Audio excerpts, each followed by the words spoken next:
But now that I know that he's also human, Yes. and going through stuff, this is what really ministered to me. But I didn't feel sorry for myself. I didn't nurse it.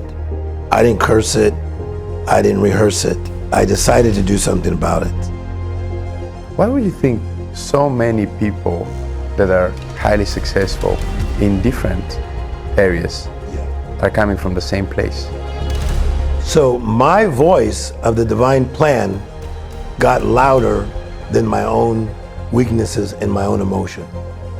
I think that in today's world, nobody has excuses for not learning every day. We're all valuable and we all deserve to be celebrated. How do you help people if you're too fascinated with them? I think my part of the puzzle is a very key part of the puzzle.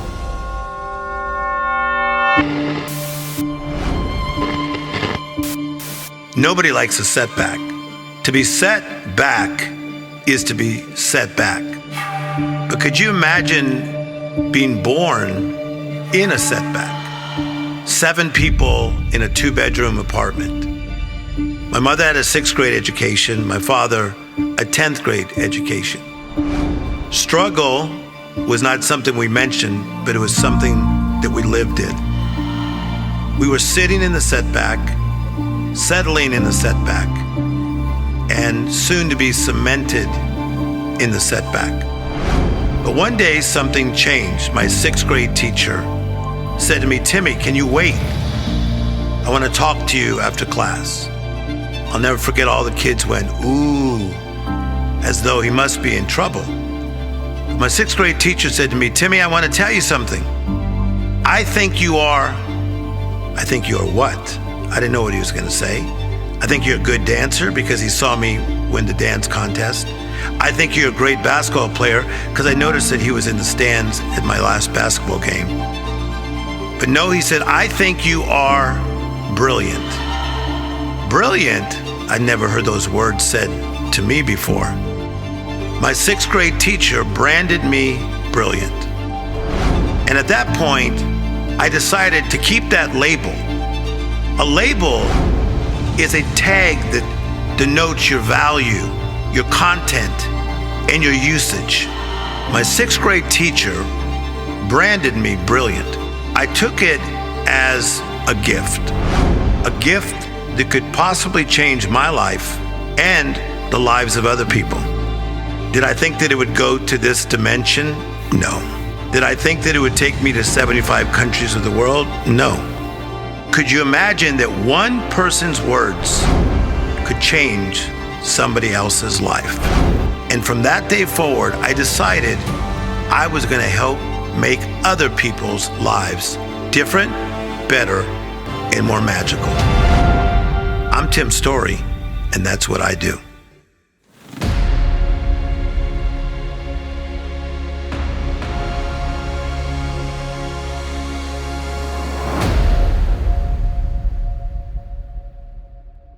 Hello and welcome to Business Room. This is your host, Maksim Asenov, and this is the second time I have an international guest. But this guest is not just a guest or a friend. This person is somebody responsible for my personal transformation and has impacted my life so deeply. I am really amazed for the opportunity to talk to one of the most influential coaches and thinkers of our day, and to interview a man who was interviewed by Oprah herself. I say welcome to the Miracle Mentality Life Coach, the comeback coach, Tim Storey. Good to see you, and thank you for that nice introduction. But I always say this because there are very few people that can deeply impact a person's life. Yeah. And from me being a teenager and seeing one of your VHS tapes where you were speaking at a conference and really opening a door in my mind, in my soul, that a different life is possible.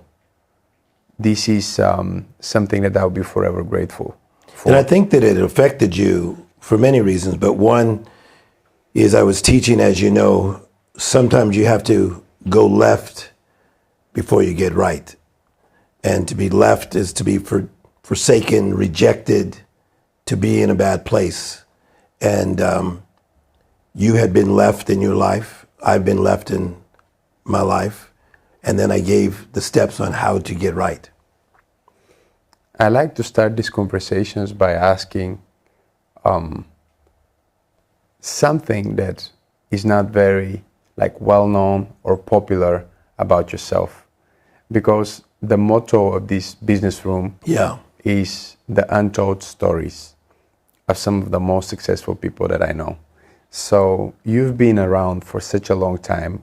You've been a public figure for most of your life, and you've done hundreds, thousands of interviews with the biggest podcasters, with the biggest TV hosts. I just mentioned Oprah Winfrey. Yes. And now you're sitting here and we're doing this conversation, but can you tell us something about yourself that you haven't really shared publicly? Yeah, I think most would look for like a challenge or a setback, and we might get there later in the interview. But when I was young, I just wanted to just be okay. And I remember there was a young boy from my school when we were about 15 years of age, and he used to work at a grocery store. And his name was Johnny. And I looked up to this guy because he worked at a grocery store.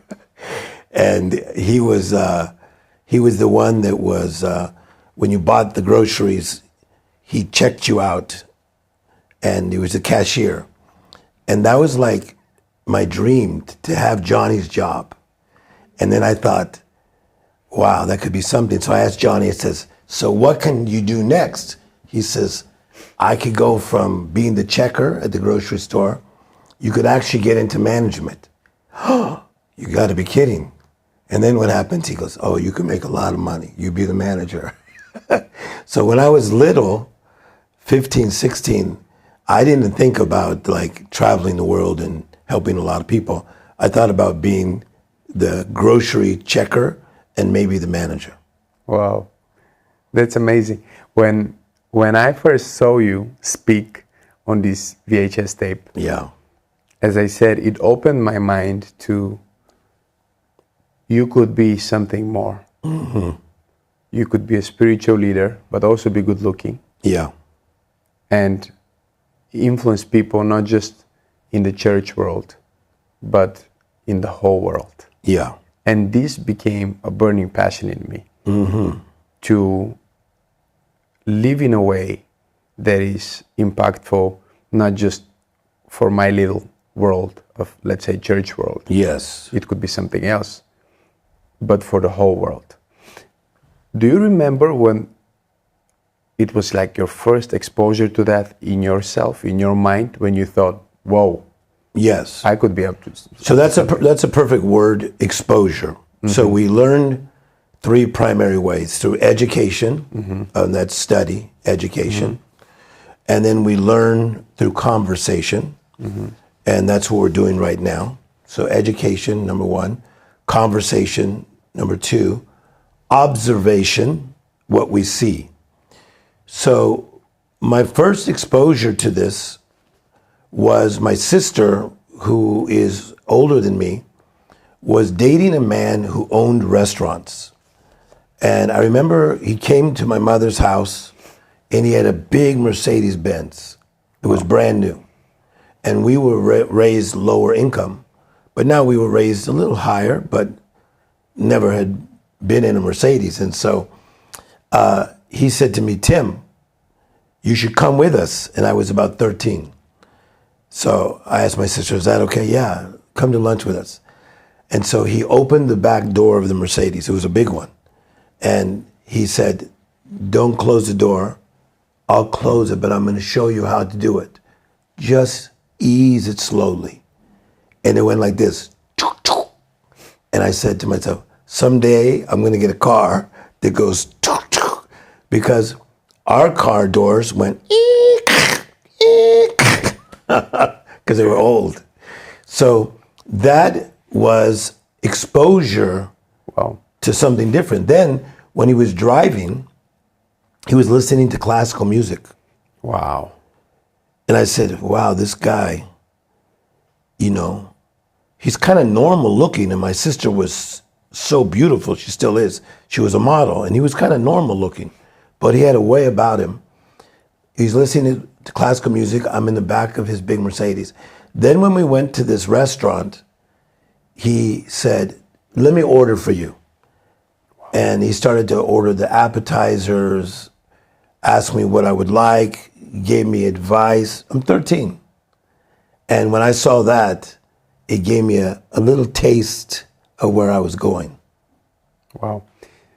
Do you think that everybody has an opportunity to be exposed to a greater life? And why some people, like us, are immediately fascinated and decide to pursue it in a way and say, okay, this could be my life? Yeah. And why are others saying like, oh, this guy has a fancy car, who does he think he is? Because that's a different response. And I think that for one reason or another, our world today has so much negativity, even towards success, even in America, which I think America was the country that would celebrate you if you were successful.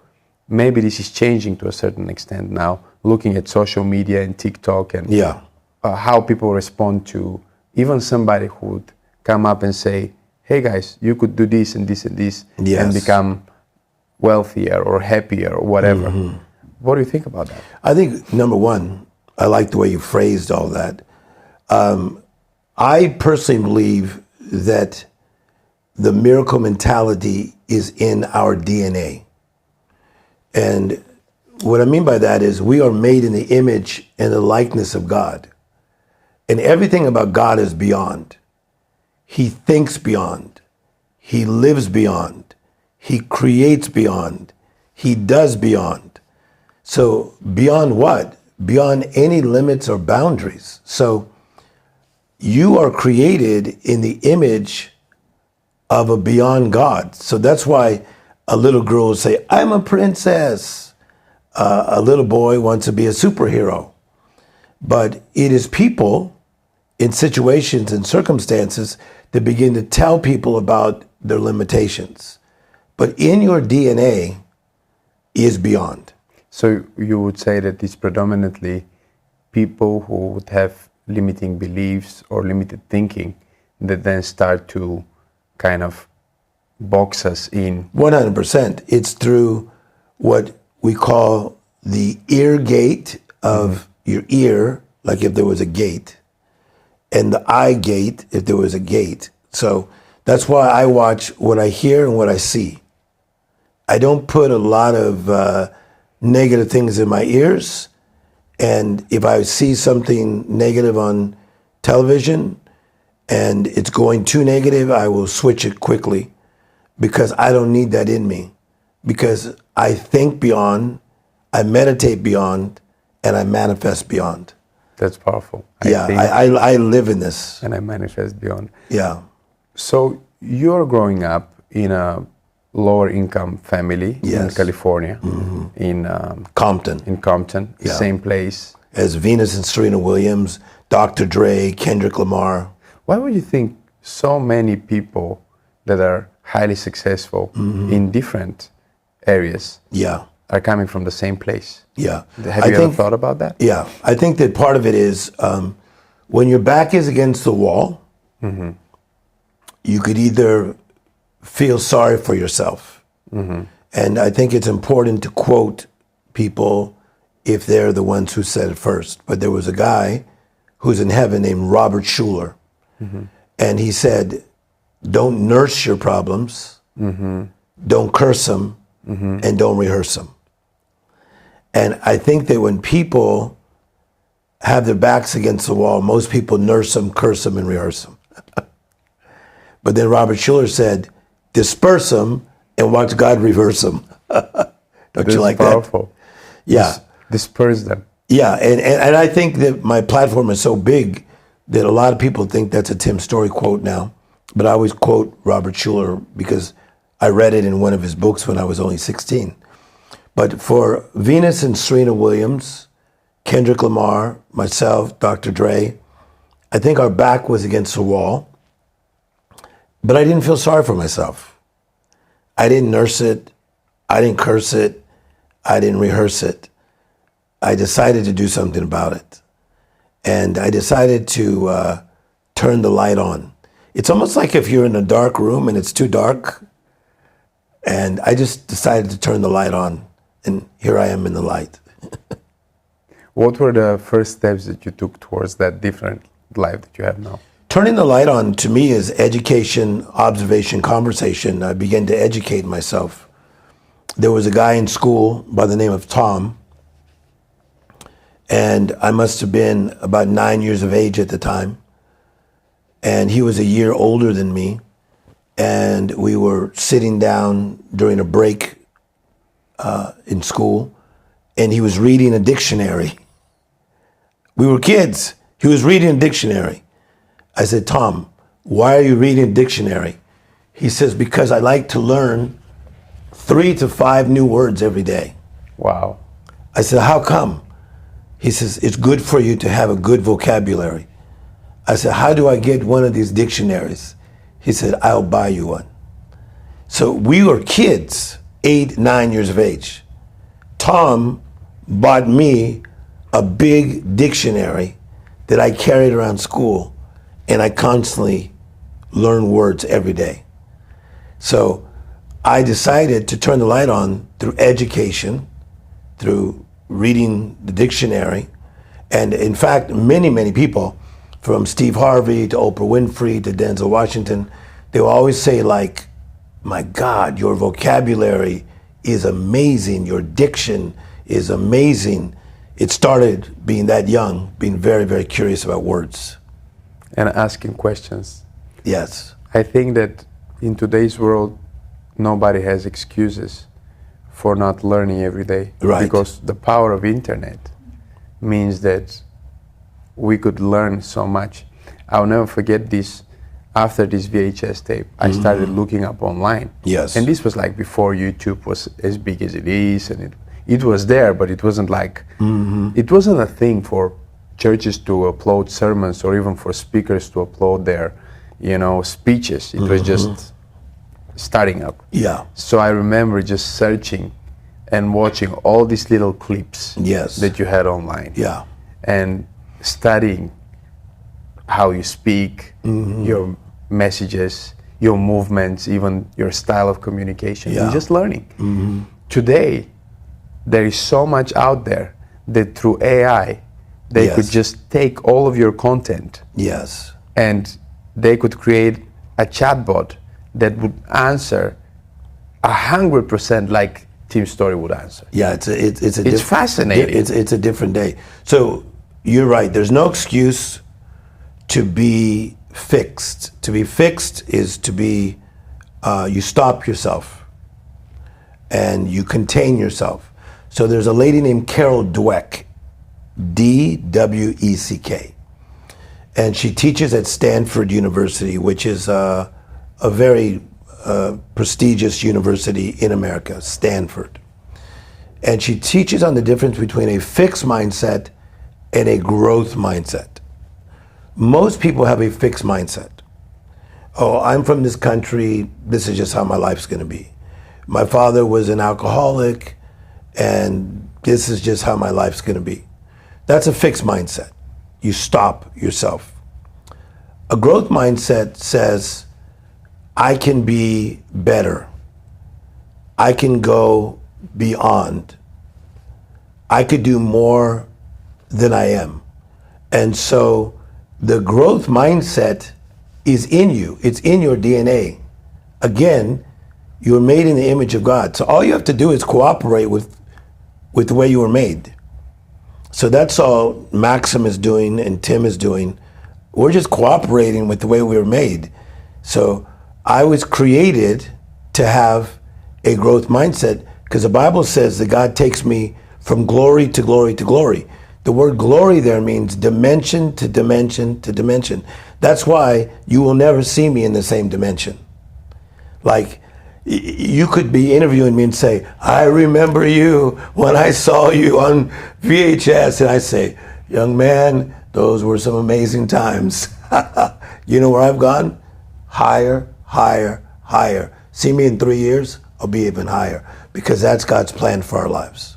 How do you change your mindset constantly? How do you elevate yourself? Because you've really done what you just said. You have always reinvented, you have always both caught new trends and created trends. Yes.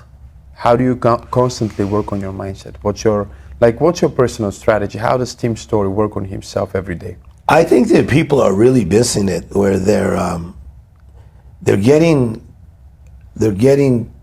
too mental about things, where it's almost like a little kid who doesn't want to go to school. You know, but you must go to school, so you're not stupid.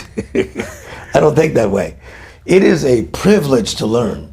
So I see learning as a privilege. So we were recently in Italy, and to learn about Lake Como, and we had a tour guide. Yes. What a privilege.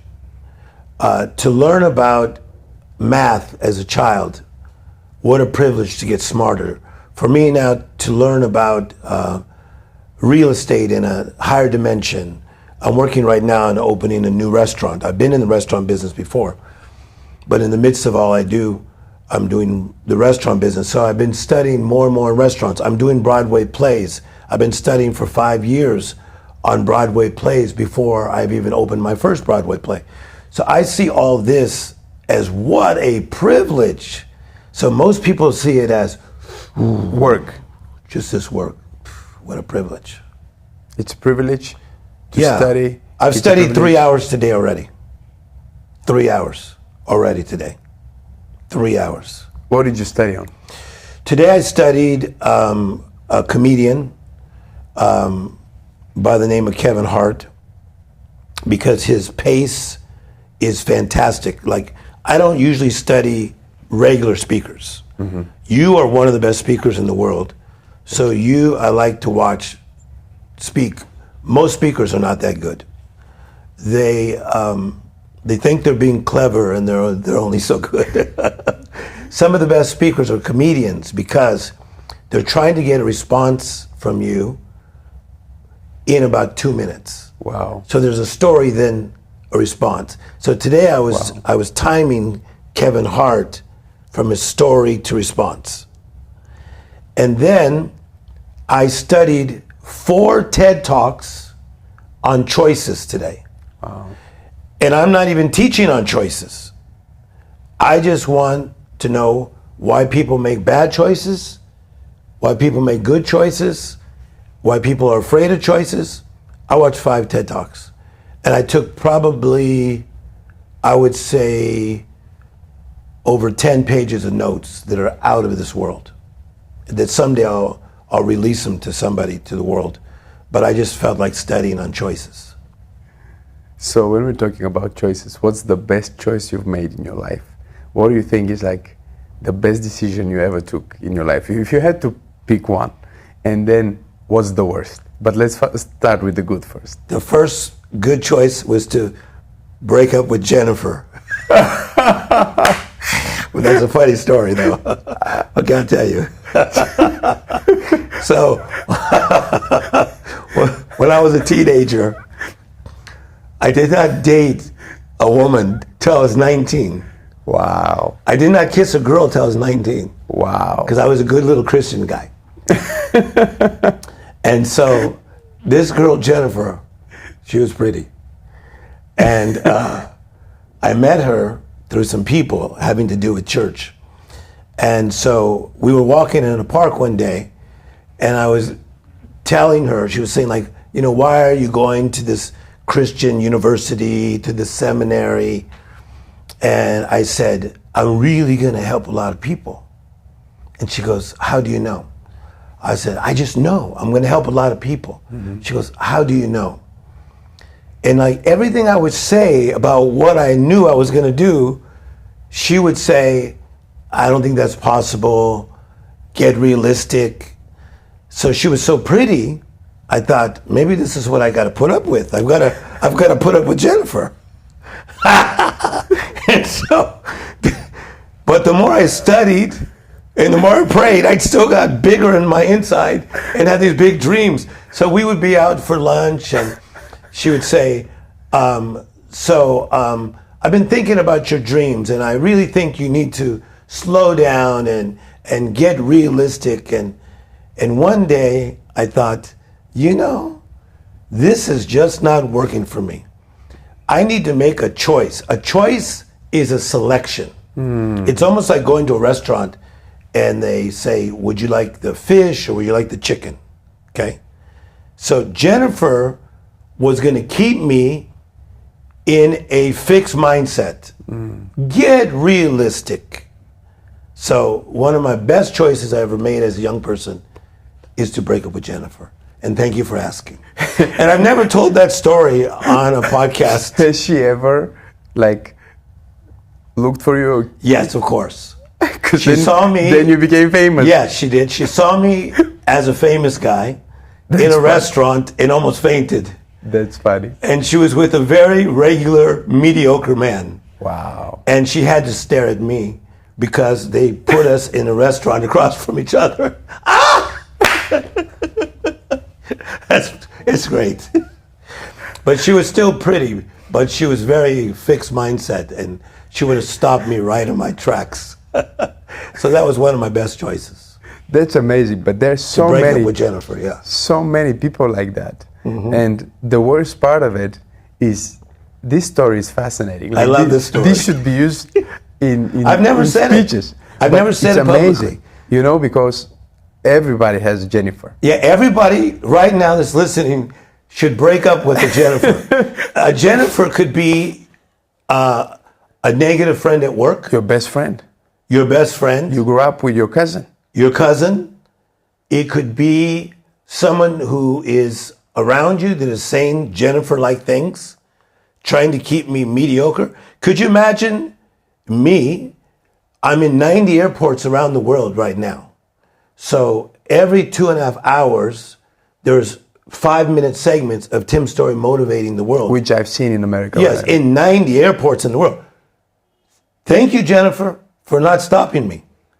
But I had to make the choice to say, ooh, she's But very let's be honest beautiful. now. I have to. When you're in the position Yeah. of making that choice, emotions, Yes. feelings, Yes. we're human beings. You start thinking, but what if I'm wrong? I really like her, or he's my friend. He's been my friend ever since we were children. How do we help people to overcome themselves when they're making the right choices? Because it is a challenge. You have framed this perfectly. Thank you. Because the emotion of having my first girlfriend was kind of cool. She had a lot of style, this Jennifer. And being pretty. Oof, she had great hair. She was I won't tell you exactly what she looked like, but she was very pretty and tall, and she just had a way about her, style, and her family did well. So she had a lot of class to her, which was amazing that she was trying to make me mediocre. So emotionally, I was attached to her, but my calling was calling me. So this is the deep thing here.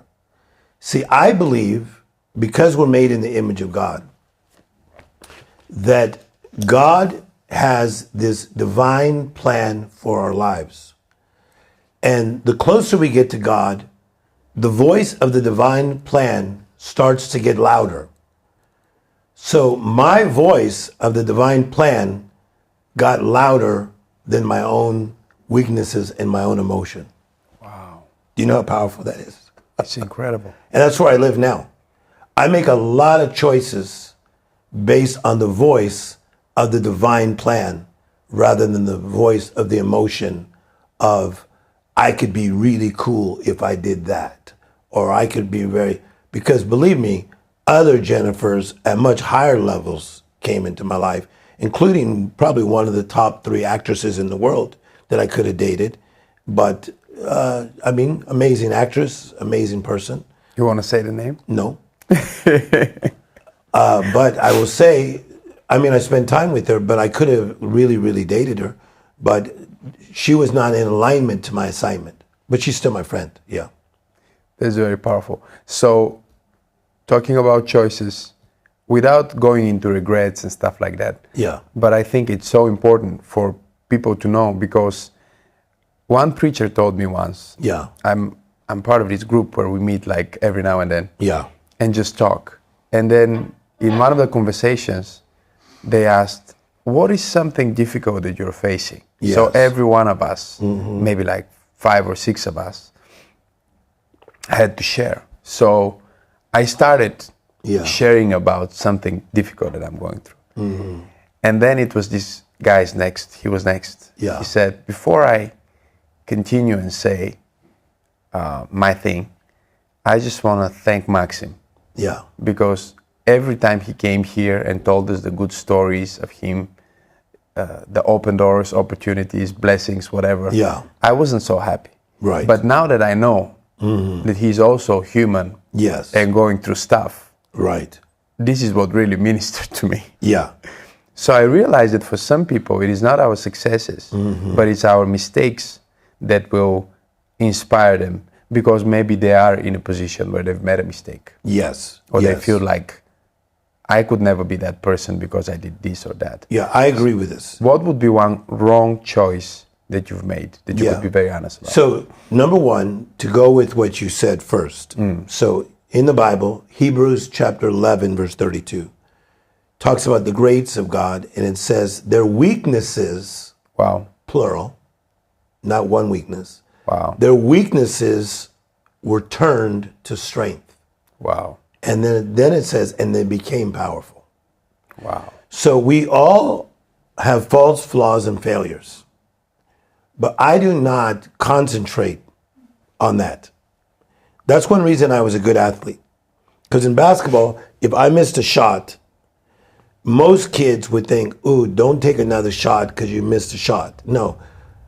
I used to practice and shoot 100 shots in a row. I was a very good basketball player. So if I missed a shot early in the game, I said, okay, I'll find my rhythm. I'll find my tempo. The same thing in life. I never sit in my setbacks. So I have weaknesses in my earlier life, okay, that sometimes created challenges for myself or other people. But I decided to really grow in God, and my weaknesses started to become my strength, and I became powerful. Wow. So I don't really concentrate on like, ooh, that was like that one, ooh, that one was, ooh, that was the really, because like for me, my father was a struggler. Okay, my family comes from struggle. Okay, sometimes my children struggle. So we come from struggle.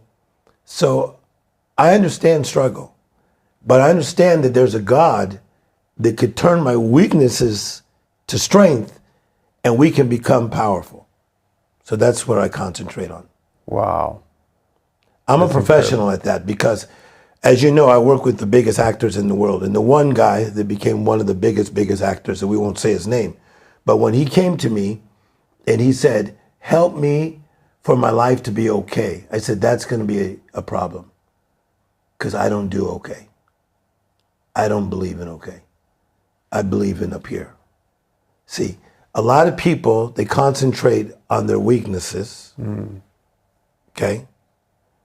And so they say, just to be okay, whew, that would be a victory. That's not how God sees you. He sees you as turning your weaknesses to strength, so that the very area where life used to hold you back is now where I unlock people. Wow. Yeah. That's very powerful. So from your work with all these celebrities and people of influence. Yeah. Like the other day, we were in Italy. Tell the story, though. That's an interesting George story. Clooney was there. Yeah, and they said, do you know him? Yeah, he was so happy to see you. And yet, when he said, hey, why don't you sit here? Yeah. You were like, no, I see you have a business meeting. Like, Yeah. it's very interesting when I see you do some of these things. Yeah. Because for people, it's like the opportunity of a lifetime to meet somebody like this, or to be invited to a table with some of these people of influence. How do you even manage to first be like so normal around them? Yeah. I think that's good for people to just to get in your head about it, because you've influenced me, obviously. Yeah. But I think that it's so important, because how do you help people if you're too fascinated with them, or too mesmerized by their presence? Yeah. So because you're around me a lot, you see that I honor everybody. Of course. So when I came into this studio, I honored everybody that was in the studio. If I'm at the hotel that I'm in right now, everybody's being so nice to me. They're like, oh my God, you're back. This is amazing. I tried to give a lady a 20-euro tip this morning for making me fried eggs. And she said, no, I cannot take it. And I said, why not? She says, because I know who you are, because I go to Pastor Maksim's church and I love you. And she didn't say anything. I had been there 30 minutes and she never said. But she says, I love you and I love Pastor Maksim in Theodora. And so she was being so kind, but I was honoring her just for making me fried eggs. She didn't even cook them. She was going to go get them cooked, right? So to a George Clooney, or to all the stars that I work with or know, which people say, who do you work with? It's more who have I not worked with, because I work with so many. I think it's important to treat everybody at the highest standard. And I think that's why God gives me these assignments, where he lets me do these kind of things, because I honor people. I don't like it when they say, well, I'm not really moved by people that do well. They're just regular. I think that's your own insecurity talking. That's very powerful what you're saying. Be moved by everybody. Moved by everybody. Oh, I'm not moved by this guy or that guy. No, love everybody and serve everybody. I'm moved by everybody. Which I've seen.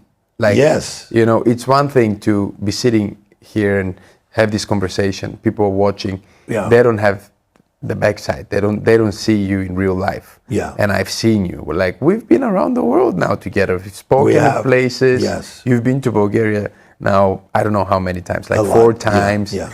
So everything you're saying, I've seen it firsthand, and it has impacted me. Who's your favorite like actor, or who's your favorite celebrity that you worked with? Like, do you have somebody that was, obviously you love and serve everybody, but did you really enjoy working with some of them, and who would that be? Well, I mean, I get to work with so many to talk to a Charlize Theron, what a great mind and the way she thinks, to meet a Julia Roberts, a Reese Witherspoon, but to be on the set with Robert Downey Jr. is always interesting to me, because Robert Downey Jr. is just such a fantastic mind. Outside of being an actor, he's just so smart. And as you know, he went from playing Iron Man to then seeing the movie you saw, and then you told me about it, Oppenheimer, where he played this amazing role in Oppenheimer and got an Academy Award. So as you know, I've been great friends with him since 1999. So I think that, I know hundreds of actors, and I know the best. But I think Robert is one of my favorite for conversation and for who he is. That's amazing. Yeah.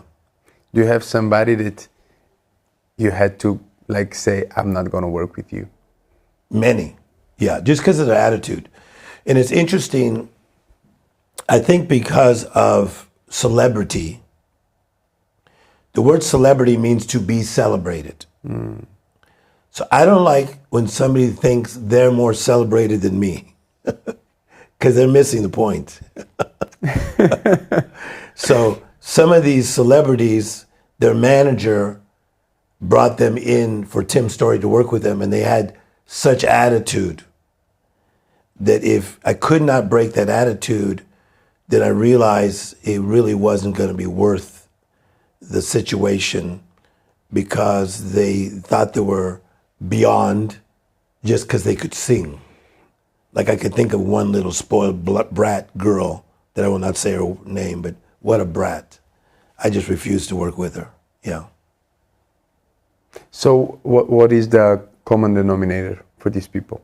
You think it's pride, or what would you say was the common thing that made you not like it? I think it's their weakness. Mm-hmm. But so when I say about this spoiled brat girl, Yeah. okay, but I see young guys like that, or old men like this too. So it's not just a woman or a man or the age. But I think that I don't like it when people think they're better than someone else. So the woman who cleans my room, it's somebody's mother, right? It's somebody's daughter. The guy who is running around, oh, Mr. Storey, I can't believe you're here. Can I park your car? Somebody's brother, somebody's son. No, I think that we're all valuable and we all deserve to be celebrated. And when somebody does not do that, I don't like it. Because I think sometimes, to be honest with you, it could be slightly demonic. Because the whole thing about Lucifer, okay, you had Michael, Gabriel, and Lucifer. This will be very fast. The three top angels. Lucifer could not behold and just get excited about the position he was in. He wanted to yank everybody else down. Wow. Interesting, right? And that's happening so much in our world today. Where Yeah. people just they don't even want to go up. They just want to pull you down. Yes. It will continue. It will continue. So I think light will be light, dark will be dark. Yeah. And even though we're in the light, we have to flow in the dark. So if foolish people say foolish things, they don't surprise me. I expect it from them. So if I go to McDonald's and they serve me something from Burger King, I'll be surprised. If I talk to a fool, I expect you to say stupid things. That's very powerful. But do you know how powerful that is? It's very powerful. Yeah, because I get around a lot of people that are fools all the time. So I speak, as you know. How do you not let this, because, come on, I've been with you in spaces where it's almost like, let's say, let me give a scenario. It's not a real scenario, but I'll just make it sound as if it's real, because it's a story that could happen many times. You're just finishing a conversation with a billionaire who is the husband of Sarah that created Spanx, the first woman billionaire. So Jesse Itzler and Sarah So you're Blakely. just doing a conversation with Jesse Itzler. And they're my friends. And then after that, you're going to speak at this event. Or a church or something. And then the guy who is setting it up, or an usher or somebody, is like not being very respectful. And yet you're like a professional of treating people in the best possible way. A professional. Which I've seen that many times. How do you not allow this to even get to you? Like, I actually enjoy it because I love it when someone is trying to belittle me and they have no understanding of really who they're talking to. And so this is very common in my life, where somebody thinks it's their job to like break me down a few steps. This is obviously coming from their weakness. It's obviously coming many times from a dark place. That's why I really believe in this power of Lucifer, who uses people to try to pull me down, pull you down, and pull all the people that are watching down. I refuse to go for it. And so Jesus was a master of this. He would speak to you in parables. Mm-hmm. So when they would say, you cannot do this, he would speak to them in a parable. And they say, who do you think you are? Who do men think that I am? He was constantly speaking to them in a parable, which is a rhyme and a riddle. And I am a professional at this. I am a professional. So I will be driving with maybe a very jealous pastor. You know, he hates his job, even though he's a pastor. And he doesn't like that I get to have fun, right? And that I'm still animated and I'm still young looking, even though I've been around a little while. And I could feel him trying to pressure me, trying to get me, asking me questions, trying to get me, right? And I'm secretly laughing on my inside. And they'll say, so what's next? I say, right now I'm just excited to be driving in your car. When did you get this car? It's such a nice car. The weather's nice. Are the trees always green like this? I always speak in parables. So Jesus spoke in parables unless he felt he could trust you. Mm-hmm. If he felt he could trust you, then he would tell you more. So I only tell people more if I could trust them. How many people do you think that you have in your life that you could really trust? I think my life is unusual, where there's more than normal. And that would be how many? I would. It's more than normal, but let's give perspective. I would say 50 that would die for me. I probably have 50 people that would literally die for me. Okay? But I probably have 10 that I would tell a secret to at a certain level. And I have about 3 that I'd tell a real secret to. And you're now in my 3. And you're much younger than me. Oh, but you, I would tell a real secret to. Like, hey, this happened. Or this is happening. Or this is happening. Even if it was negative. Yeah. Yeah. But I live an unusual life that I'm reaping what I sow. And I would say I have as many as 50 people that literally would like give their life. And most of them are men. And those are the ones that we know of. Because remember, yeah, I followed you for over 10 years before we even met. Right. And for all this time, I mean, if something were to happen to you, I would like fly somewhere to fight. You know, because I believe that. There are people that really, I think it's a God thing. Yes. God really connects people. Mm-hmm. And even before they meet. Like when we met the first time, it was just like meeting somebody you've known for 50 years. And that's an amazing thing because number one, it was God ordained that we'd be connected. And the thing that I like is that, you know, what you're doing around the world. You live in Bulgaria, but your influence is around the world. And what you're doing around the world, in my opinion, you're going to take it to another level than I have. And that's a tall order to fill because I'm now doing movies with famous people. I'm doing Broadway plays. I'm doing my own talk show. I'm speaking in the largest churches in the world. I honestly believe you're going beyond. And I think part of it is the area of the world you were raised in was so tough in the early days and still tough now that the battle that you fight on a daily basis to get the gospel out and to do the things of God was even tougher than the way I was raised in America. Because I was raised in a tough neighborhood, but that was for a season. Yeah.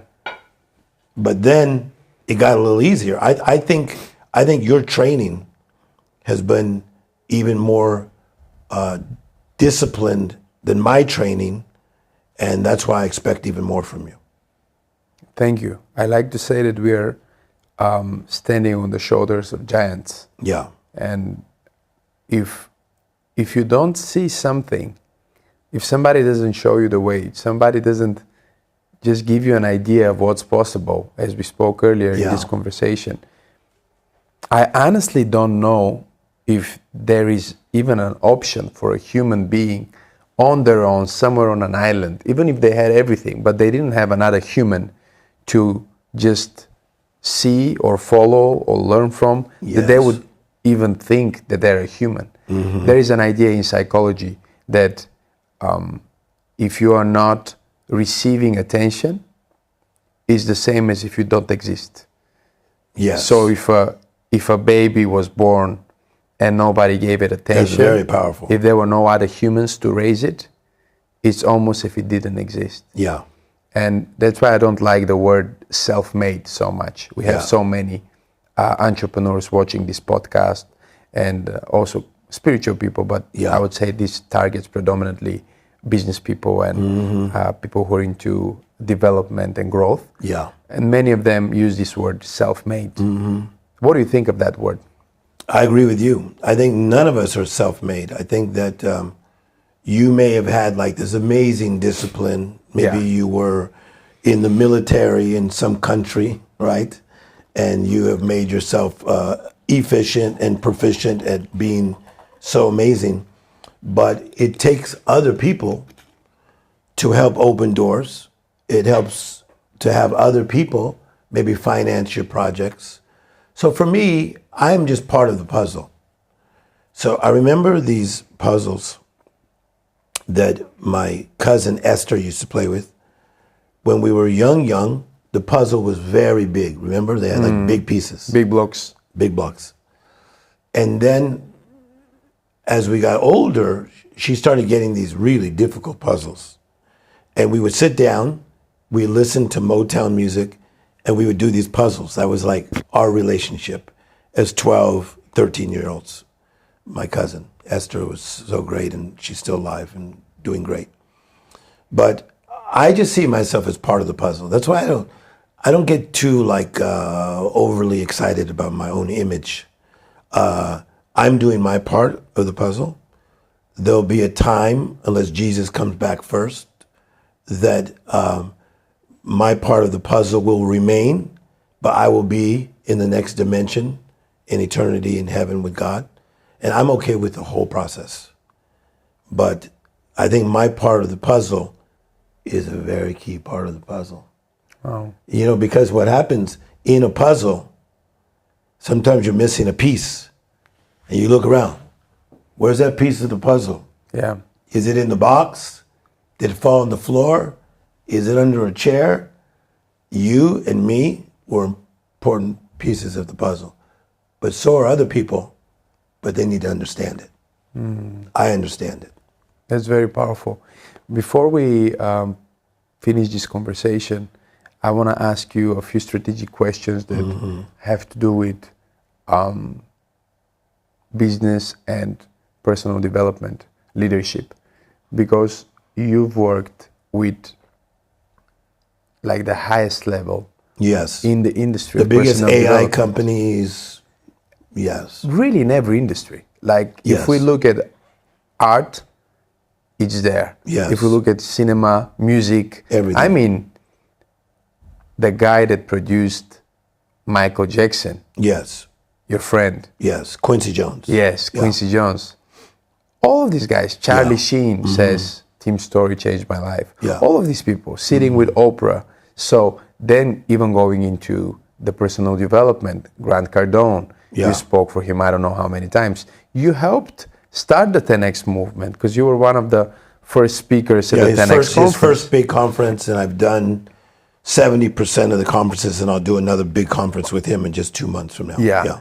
And then all of these big names in podcasting that have had you, like Ed Milet, who is your brother. And Yeah. da. What is one quality that you would say goes across the board? I've always been interested in that. What is one quality that if you were to be a Smokey Robinson or Ed Milet, or I'm not comparing them, they're in different industries, or Oprah. This is a great question. But all of them have that. What would that be? Okay, that is one of the best framed questions that I've heard in a long time. You framed that so well. My answer is profound, but you have to have ears to hear what I'm about to say. It is the power of belief. Wow. It's the power of belief. So I remember one night we were speaking for Grant Cardone. It was me and Grant, Ed Milet, Tim Grover, who was the strength coach and mind coach for both Michael Jordan and Kobe Bryant, right? Oh my goodness. And we were all eating dinner. So Grant Cardone has like a $50 million jet.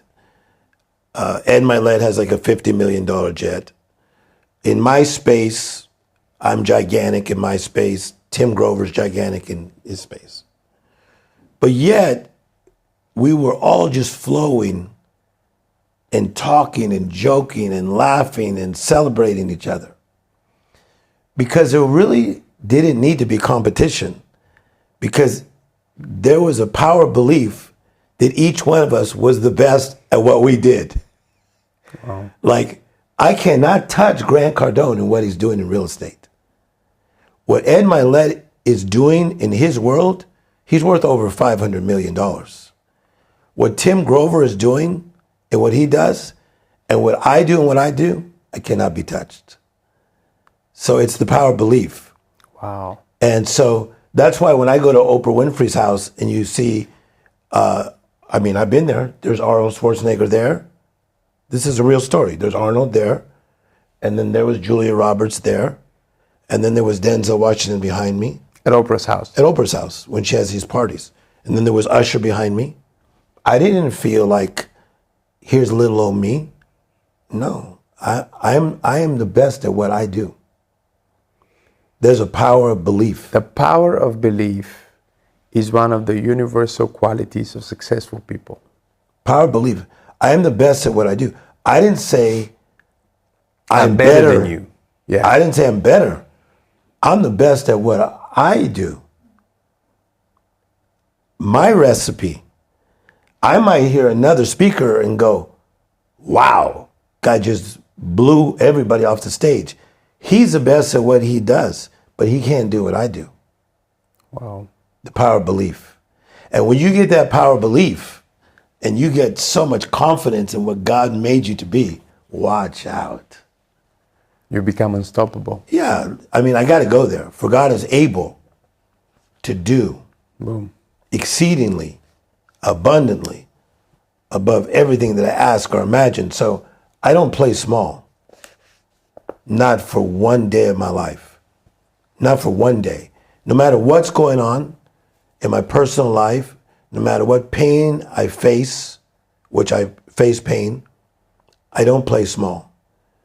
I think some people wish I would and maybe take a couple of days off and play small. But secretly, I'm always creating something that's beyond. So many people will misunderstand us because we are spiritual leaders Yeah. that work so much in the secular world. Yes.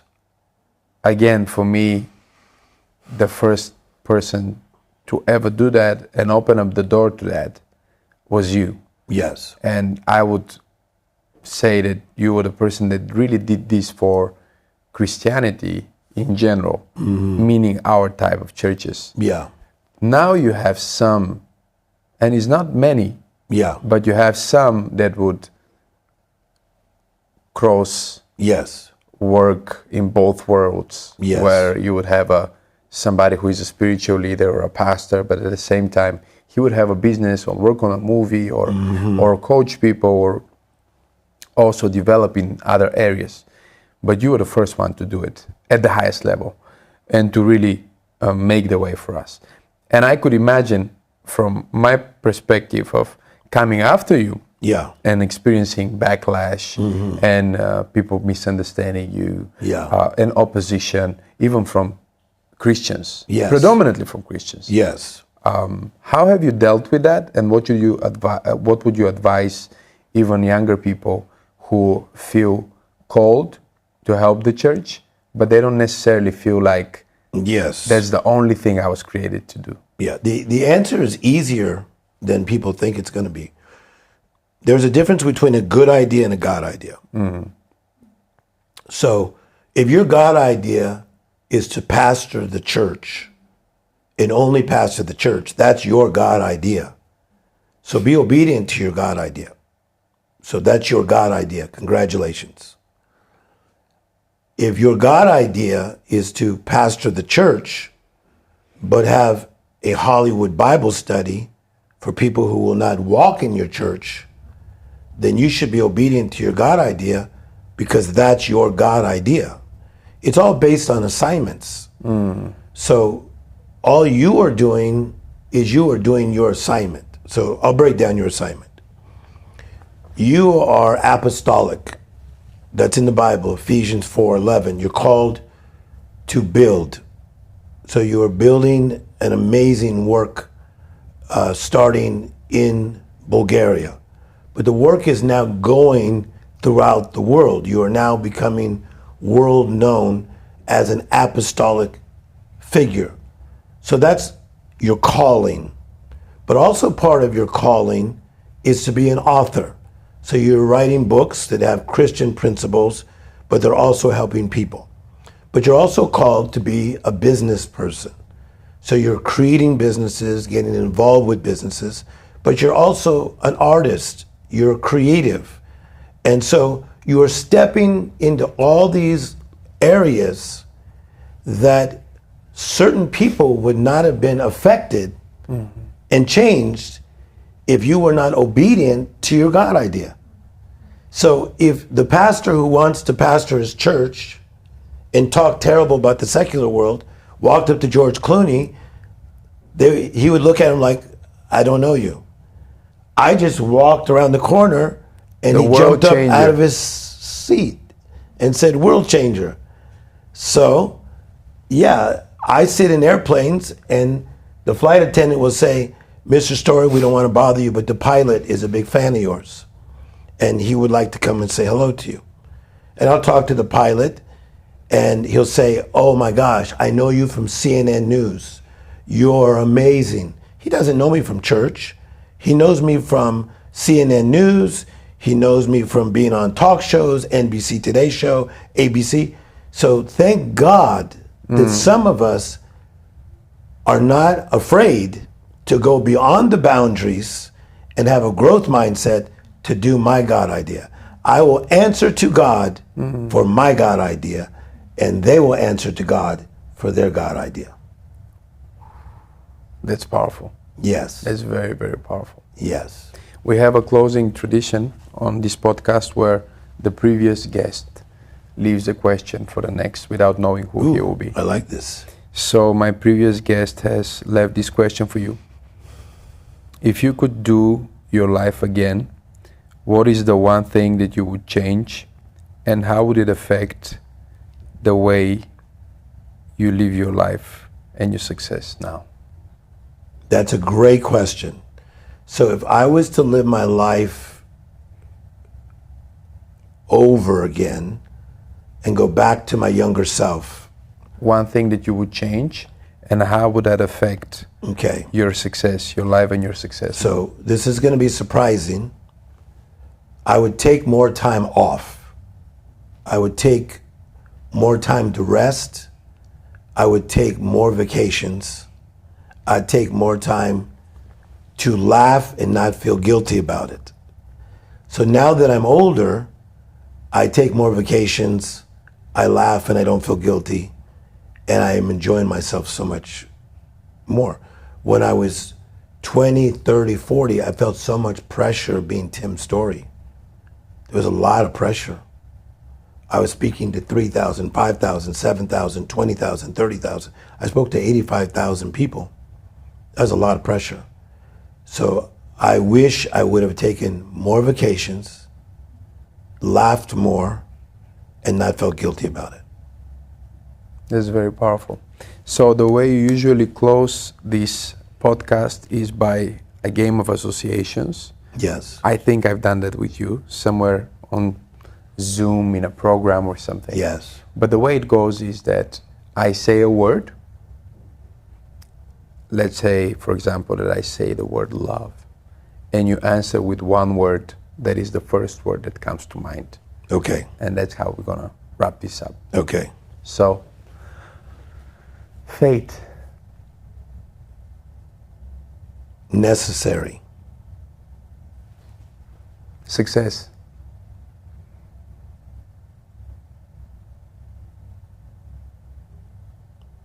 Life-changing. peace, Amazing. faith again,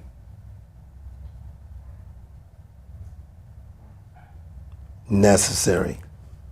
love, My mother. friendship, Beneficial. mentor,